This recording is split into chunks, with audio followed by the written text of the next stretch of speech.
एका गावामध्ये अहिल्या नावाची आपल्या 12 वर्षाची मुलगी कमलासोबत राहत होती. अहिल्याचा नवरा सुखदेव एक शेतकरी होता. सुखदेवचा परिवार एक सुखमय जीवन व्यतीत करत होता. एका दिवसाची गोष्ट आहे. सुखदेव संध्याकाळच्या वेळी जेव्हा घरी आला. काय झालं अहिल्या, आज तू इतकी उदास का आहे? कधी कधी मला ह्या गावाबद्दल विचार करून खूप चिंता होते हो. तुझ्या गोष्टीचा अर्थ मला कळाला नाही. तुम्ही बघितले नाही, आपल्या गावामध्ये ना वेळेवरती कधी वीज येते आणि नाही इथे चांगली सडक आहे. याचमुळे आपल्या गावामध्ये कोणत्या मुलीसाठी चांगला नवरा येतही नाही. अहिल्या, तुझ्या विचारांची प्रशंसा करतो मी, पण हे विचार करणं तुझं काम नाही आहे. हे तर आपल्या गावाचे मुखिया आणि जमीनदारांचं काम आहे. कधी कधी आपल्या गावातल्या लोकांवरती खूप जास्त तरस येतो. आपलं गाव एक सुंदर पहाडीवरती वसलेलं आहे.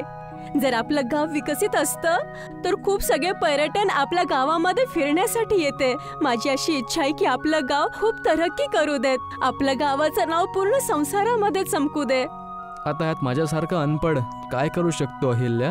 ह्या पूर्ण गावात फक्त तू एक शिकलेली व्यक्ती आहेस. आपल्या गावातल्या बाकी लोकांना तर चिठ्ठ्या पण वाचता येत नाहीत, जेव्हा की आजचा दौर तर मोबाईलचा आहे. मोबाईल का टॉवर तर तेव्हा लागेल ना जेव्हा इथली लोक शिक्षित आणि अभ्यास केलेले असतील. मी गावातल्या काही अनपढ मुलांना काही वेळ शिकवायला काय जाते, तर इथल्या गावाचे मुखिया आणि जमीनदार चौधरी विजय प्रतापला हेही नाही आवडत. किती अजीब गोष्ट आहे. आपल्या देशामध्ये असेही लोक आहेत की ज्यांना मुलांना शिक्षित करण्यासाठी पण समस्या आहे. त्यांच्याबद्दल कोणाला माहीत नाही अहिल्या. त्यांना कधीच नाही वाटत की आपल्या गावात तरक्की व्हावी, आपल्या गावातले पोरं शिकून सवरून मोठे व्हावे. त्यांना तर हेच हवं आहे की आपल्या गावातले सगळे लोक अनपढ राहावे आणि त्यांची चाकरी करावी. पण आता मी हातावरती हात ठेवून नाही बसणार बघा. मी विचार केलेला आहे. मी शहरामध्ये जाऊन गावामध्ये विद्यालय बनवण्याची अर्ज टाकून येईल आणि गावामध्ये प्रत्येक मुलाला शिकण्यासाठी मी प्रेरित करेल. मी तुझ्या ह्या पुण्याच्या कामात तुझा साथ देणार अहिल्या. मी बाकी माणसांसारखं तुझा साथ सोडणार नाही. आता मला खूप जास्त भूक लागते. मला आज जेवण मिळणार की नाही मिळणार? तिच्या नवऱ्याचं बोलणं ऐकून अहिल्या हसत हसत म्हणाली, का नाही मिळणार? कमला एवढ्या वेळापासून तुमचीच वाट पाहत आहे. तुम्हाला माहित आहे ना, तुमची मुलगी तुमच्याशिवाय जेवतही नाही. एवढं बोलून अहिल्याने सुखदेवच्या समोर जेवणाची थाळी ठेवली. सुखदेव त्याची मुलगी कमला सोबत जेवण करू लागला. रात्रीच्या वेळी अहिल्या तिच्या गावाबद्दल विचारच करत होती. दुसऱ्या दिवशी अहिल्या शहरामध्ये जाऊन डायरेक्ट कलेक्टरला भेटायला गेली. अहिल्याचे विचार ऐकून महिला कलेक्टर अहिल्याची प्रशंसा करत म्हणाली, मला तर हे ऐकून खूप चांगलं वाटलं अहिल्या, की हे विचार करून की आपल्या देशामध्ये असेही महिला आहेत की आपल्या देशातल्या अशिक्षित विद्यार्थ्यांबद्दल एवढा विचार करतात. जर अशी गोष्ट आहे तर तुम्ही सरकारांसोबत शिफारिश करा ना की त्यांनी आमच्या गावामध्ये एक सरकारी विद्यालय उघडून द्यावे. मला विद्यालय ओपन करण्यासाठी काही समस्या नाही अहिल्या, पण समस्या ही आहे की तुमच्या गावामध्ये शिक्षण द्यायला कोण येईल, कारण तुमच्या गावापासून दुसरं गाव खूप लांब आहे. खूप कमी टीचर तिथे यायला मानतील. तुम्ही त्यांची काळजी नका करू.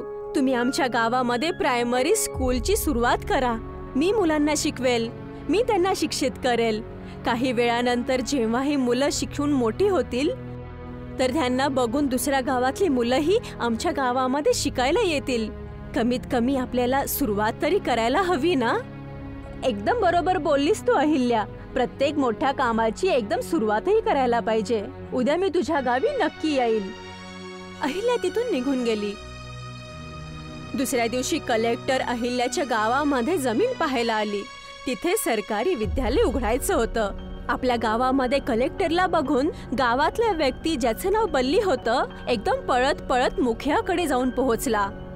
काय झालं बल्ली? एवढा बेकारपणे हाफत का आहे? सगळं बरोबर तर आहे ना? आतापर्यंत सगळं बरोबर आहे मुखिया भाऊ, पण समोर पण सगळं चांगलं राहणार याची काही गॅरंटी नाही आहे. तुला म्हणायचं काय आहे?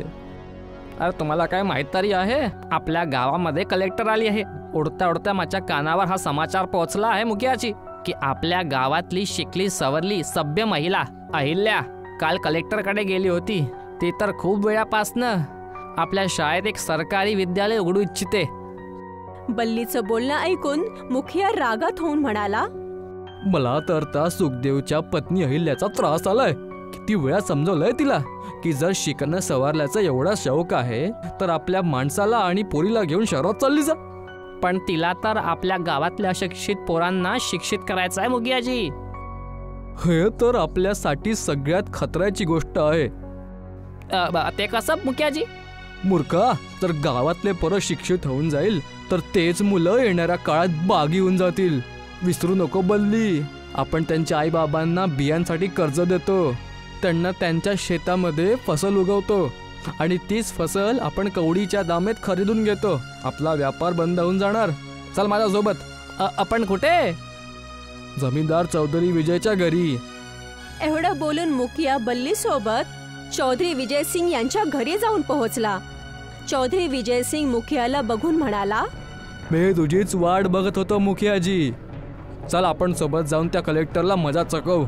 तिला सांगून देऊ की आपली पोहोच मोठ्यापर्यंत आहे. तू बरोबर बोलतोयस, चल. चौधरी विजय सिंग आणि मुखिया त्या कलेक्टरकडे जाऊन पोहोचले, जी आता अहिल्यासोबत बोलण्यामध्ये व्यस्त होती. मी ऐकले की तुम्ही आमच्या गावात एक सरकारी विद्यालय उघडत आहात. एकदम खरं ऐकलं आहे. यामध्ये तुम्हा दोघांना काही आपत्ती आहे का? आपत्ती आहे म्हणून तर तुमच्याकडे आलो आहोत. या गावात भुके नंगे लोक राहतात. अरे शिकून सवरून ते काय करतील? जसं चालतंय तसंच चालू द्या. तुम्हाला लाज वाटायला पाहिजे. जर तुमच्या गावातली मुलं शिकून काहीतरी बनतील तर तुमच्याच गावाचं नाव मोठं करतील ना. आमच्या गावाचं नाव आम्ही स्वतः रोशन करतोय. त्यासाठी गावाच्या पोरांना शिकायची काय गरज नाही आहे. सध्या आम्ही दोघं तुम्हाला हे सांगायला आलो आहोत की जर तुम्ही सरकारी विद्यालय उघडायची अर्जी स्वीकार केली तर आमच्याकडे त्या अर्जीला कॅन्सल करून घेण्याचे अजून पण खूप मार्ग आहेत. बाकी तुम्ही समजदार आहात. एवढं बोलून मुखिया आणि चौधरी विजय सिंग तिथून निघून गेले. कलेक्टर अहिल्याकडे बघत म्हणाली, आय एम सॉरी अहिल्या, जोपर्यंत हे दोघं तुमच्या गावामध्ये आहेत ना, तुझ्या गावामध्ये कधीच कोणतंच विद्यालय नाही येऊ शकत. मला तुला सांगायचं तर नव्हतं, पण तरीही तुला सांगते, हे दोघं तुमच्या गावाचे दुश्मन आहेत. पण तुम्ही तर कलेक्टर आहात ना, मग तुम्ही त्यांच्या विरुद्ध कारवाई का नाही करत? चौधरी विजय सिंगची जान पहचान खूप मोठ्या लेवलला आहे. ते माझं ट्रान्सफर करवतील आणि होणार काहीच नाही तर चांगलंच हेच होईल की मला इथून जावं लागेल आणि तू पण ह्या गावामध्ये शाळा उघडायचं स्वप्न विसरून जा. एवढं बोलून कलेक्टर तिथून निघून गेली. अहिल्या उदास होऊन तिच्या घरी गेली. तिकडे मुखिया चौधरी विजय सिंगला म्हणाला, आता सुखदेवच्या बायको अहिल्याचं काय करावं लागणार? तू बरोबर बोलतोय. तू चिंता करू नको. अहिल्याच्या पती सुखदेवनी माझ्याकडनं पिकासाठी पैसे घेतले होते. हो, पण तो गावात पहिला व्यक्ती आहे जो कुठल्याच कागदावर अंगठा लावत नाही. आपण त्याचं काय करू शकतो? विसरू नको मुखिया की सगळे काम कानूनच्या हिशोबानं होत नाहीत. आपण या गावाचे चौधरी आहोत. आपण काहीही करू शकतो. दुसऱ्या दिवशी चौधरी विजय सिंग आणि मुखिया किसानच्या त्या शेतामध्ये जाऊन पोहोचले आणि सुखदेवच्या शेतावरती कब्जा केला. सुखदेव तोंड पाडून त्याच्या एकदम घरी आला आणि येऊन त्याने पाहिलं अहिल्या आणि कमला बाहेर उदास उभे होते. तुम्ही दोघं घराच्या बाहेर उदास का उभे आहात? विजय सिंग आणि मुखियाने त्याची गुंडे पाठवून आम्हा दोघांना घराच्या बाहेर काढलं.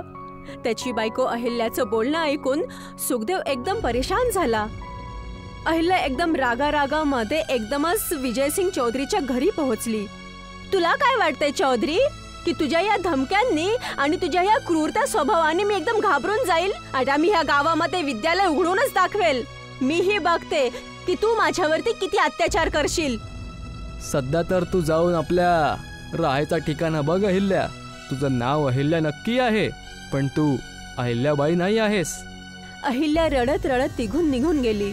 सुखदेव त्याच्या परिवाराला घेऊन जंगलामध्ये भटकू लागला की तेवढ्यात एक म्हातारी बाई वाकलेल्या कमरेसोबत एक मोठा मटका घेऊन अहिल्याकडे जवळ येऊन म्हणाली, काय झालं बाळा, तू रडत का आहेस? अहिल्या त्या म्हाताऱ्या आजीला एकदम निरखून पाहू लागली. अहिल्याला त्या म्हाताऱ्या आजीच्या डोळ्यामध्ये एक ममता दिसली. अहिल्याने सगळी घडलेली घटना त्या म्हातारीला सांगितली.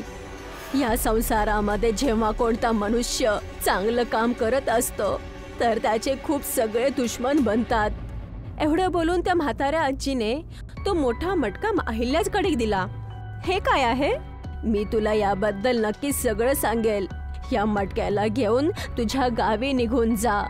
जसं तू या मटक्याला जमिनीवरती ठेवशील, हा मटका एक मोठ्या शाळेमध्ये बदललेला जाईल. हा जादुई मटका आहे. एवढं बोलून ती म्हातारी अचानक तिथून निघून गेली.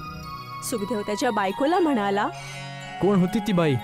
माहित नाही कोण होती, पण माहित नाही का मला त्या म्हातारीच्या बोलण्यामध्ये खरं वाटलं. तुला खरंच वाटतं हे मटका स्कूलमध्ये परिवर्तित होऊन जाईल? प्रयत्न करायला काय जाते, चला जाऊयात. सुखदेव त्याच्या परिवारासोबत त्याच्या गावी परत आला.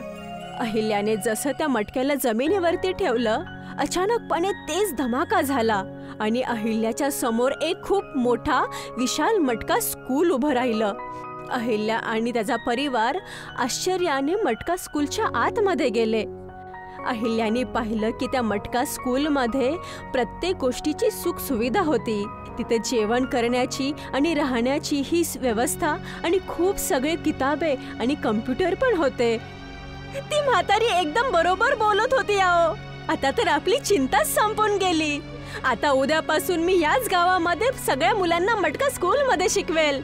त्या दिवसानंतर अहिल्या गावामधल्या प्रत्येक घराचा दरवाजा वाजवू लागली आणि आपल्या मटका स्कूलमध्ये मुलांना शिकण्यासाठी प्रेरित करू लागली. सुरुवातीला त्यांनी त्यांच्या मुलांना पाठवण्यासाठी नकार दिला होता, पण नंतर सगळं सामान्य झालं. गावातला प्रत्येक मुलगा मटका स्कूलमध्ये जाऊन शिकू लागला. जेव्हा ही गोष्ट उडत उडत चौधरी विजय सिंग आणि मुखियाच्या कानावर पडली, हे सगळं कसं काय संभव होऊ शकतं रे मुखिया, सांग मला. आता हे तर आपल्याला त्या मटक्या शाळेत जाऊनच माहीत पडणार. चौधरी विजय सिंग आणि मुखिया एकदम त्या मटका स्कूलमध्ये पोहोचले. आतमधलं दृश्य पाहून त्यांचे डोळे आश्चर्याने मोठे ते मोठेच राहिले. अहिल्या त्या सगळ्या मुलांना शिकवत होती. हे सगळं काय आहे अहिल्या? ह्याच वेळेस ह्या पोरांना शिकवणं बंद करून टाक, नाहीतर तू काय करशील? तुला अंदाज पण नाही आहे की आम्ही काय करणार. चौधरी विजय सिंगने एवढं बोललाच होता, तेवढ्यात मटका स्कूलमध्ये सायरन वाजू लागला. बघता बघता चौधरी विजय सिंग आणि मुखियाने स्वतःला एका पिंजऱ्यामध्ये पाहिलं. त्या पिंजऱ्याच्या आतमधून आवाज येत होता, लवकर चीफ मिनिस्टरला कंप्लेंट करा. त्या आवाजाला ऐकताच अहिल्या हसत हसत गावातल्या काही मुलांना म्हणाली, लवकरच आपल्या प्रदेशाच्या चीफ मिनिस्टरला एक ईमेल करा. आणि ईमेल कसं पाठवायचं हे मी काही दिवसांपूर्वीच तुम्हाला सांगितलंय. गावातल्या मुलांनी फटाफट चीफ मिनिस्टरला ईमेल पाठवला. हे बघत चौधरी विजय सिंग आणि मुखियाचा चेहरा पांढरा पडला. बघितलं तुम्ही दोघांनी शिक्षणाचे कमाल? किती लवकर त्या मुलांनी तुमच्या दोघांच्या विरुद्ध चीफ मिनिस्टरला ईमेल केला. आता तुम्ही दोघं तोपर्यंत इथे राहाल जोपर्यंत शहराचे पोलीस येत नाहीत. मुखिया आणि चौधरी विजय सिंग ओरडत ओरडत राहिले, पण त्यांचा आवाज एकदम बाहेर नाही गेला. दुसऱ्या दिवशी पोलिसांनी मुखिया आणि विजय चौधरी सिंगला अरेस्ट करून जेलमध्ये पाठवलं. अहिल्या आता आरामात मटका स्कूलमध्ये जवळपासच्या गावाकरांना सगळ्या मुलांना शिकवू लागली. काही दिवसानंतर तीच म्हातारी बाई अहिल्याला भेटायला आली. तुम्ही सांगितलं नाही की तुम्ही कोण आहेत. तुझ्यासाठी फक्त एवढंच जाणून घेणं महत्वाचं आहे. मी एक दुसऱ्या दुनियाची दासी आहे आणि हा जादुई मटका आमच्या दुनियामध्ये एक गॅजेट आहे आणि तुझ्या दुनियेमध्ये हा जादुई मटका स्कूल. आजपासून हा तुझा झाला. एवढं बोलून ती बुढिया म्हातारी तिथून निघून गेली. अहिल्या आजही तिच्या जादुई मटका स्कूलमध्ये मुलांना शिकवत आहे. अहिल्याला मुलांना शिकवण्याच्या जज्ब्याला पाहून तिथल्या चीफ मिनिस्टर आणि कलेक्टरने तिला सन्मानित केलं.